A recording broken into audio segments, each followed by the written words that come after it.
नमस्कार. बातमी आहे पंढरपुरातून. मुख्यमंत्र्यांच्या कार्यक्रमात सावळा गोंधळ पाहायला मिळाला.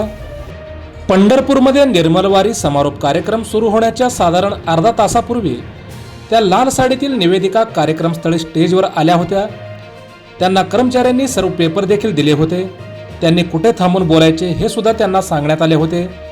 पण त्या पद्धतीने त्यांनी तयारी देखील केली होती. पण मुख्यमंत्री देवेंद्र फडणवीस हे येण्याच्या केवळ 5 मिनिटा अगोदर झेडपीचे काही कर्मचारी स्टेजवर आले आणि त्यांनी पोलिसांना बोलावून घेतले आणि त्या लाल साडीतील निवेदिकेला पोलिसांना सांगायला लावले.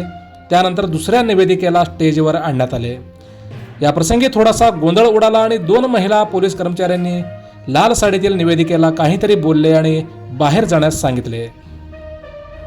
हा दृश्य व्हिडिओमध्ये स्पष्टपणे दिसत आहे. त्यामुळे निश्चितच पहिल्या निवेदिकेला संयोजकांनी प्रचंड नाराज केल्याचेही दिसून येत आहे. त्या निवेदिकेला बाहेर जाण्यास सांगण्यापेक्षा या दोन्ही निवेदिकांना एकत्रित सूत्रसंचालन करायला लावले असते तर कार्यक्रम अजून देखील चांगला झाला असता, असं सोशल मीडियावर बोललं जात आहे.